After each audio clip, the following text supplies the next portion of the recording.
Mapalad ang mga taong sumusunod kay Kuya Jesus.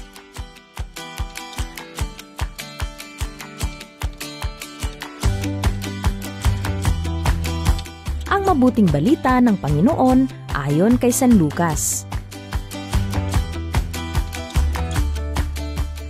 Noong panahong iyon, bumaba si Jesus kasama ang 12 at tumayo siya sa isang patag na lugar. Naroon ang marami sa kanyang mga alagad at ang napakaraming tao buhat sa Judea at Jerusalem at sa mga bayan sa baybaying dagat ng Tiro at Sidon. Tumingin si Jesus sa mga alagad at kanyang sinabi, "Mapalad kayong mga dukha, sapagkat ang Diyos ang maghahari sa inyo.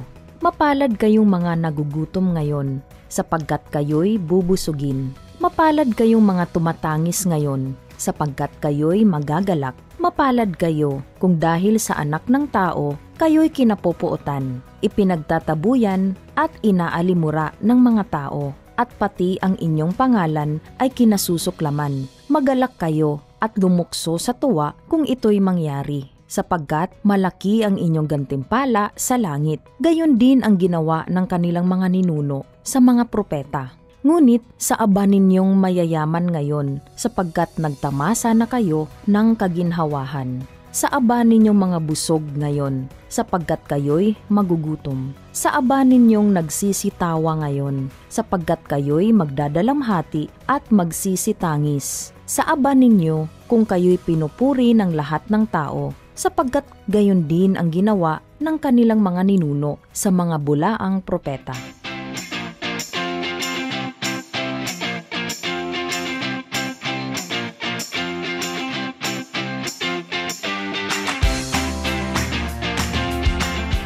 Mga bata, kailan ba natin itinuturing ang ating mga sarili o ang iba na mapalad? Kadalasan, sinasabi natin na mapalad tayo o ang ating kapwa kung may magagandang nangyayari tulad ng pagkakaroon ng magandang grades, bagong gamit, maraming pera, magarbong sasakyan o bahay, at iba pa. Kawawa ang tingin natin kapag may paghihirap na nararanasan tulad ng kawalan ng makakain, maisuot, matitirahan o kaya naman ay ang mga pagsubok na pinagdaraanan sa buhay. Sa ating ebanghelyo, narinig natin ang pagtuturo ni Kuya Jesus sa kanyang mga alagad at mga tao. Dito ay sinabi niya kung sino ang mga taong mapapalad at aba o kawawa sa paningin ng Diyos. Para kay Jesus, ang pagiging mapalad ay hindi sa pagkakaroon ng kaginhawahan sa buhay, kundi sa kanilang pag-asa at pagtitiwala sa Diyos. Kahit nasa kabila ng mga hirap na pinagdaraanan sa buhay, inilalarawan para sa atin ng pangangaral na ito ni Kuya Jesus na tinatawag nating mapapalad ang bukasyon ng bawat alagad.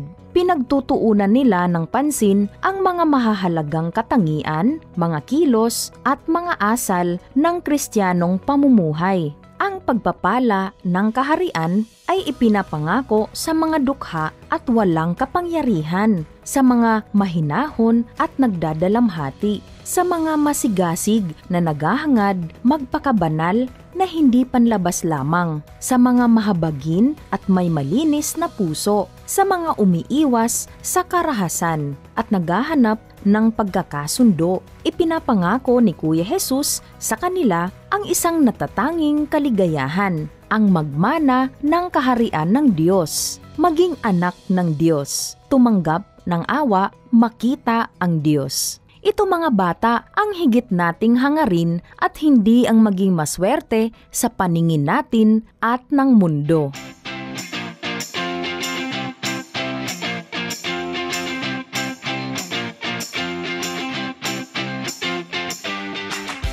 Mga bata, kung nais nating mapabilang sa mga itinuturing ni Kuya Jesus na mapapalad, sikapin natin na una, maging mabuting tagasunod. Isabuhay sa araw-araw ang mga aral at halimbawa sa atin ni Kuya Jesus. Ikalawa, matutong umasa at magtiwala sa Diyos. Palakasin natin ang ating pag-asa at pagtitiwala sa Diyos sa pamamagitan ng palagiang pagdarasal at pakikiisa sa Kanya sa banal na Eucharistia.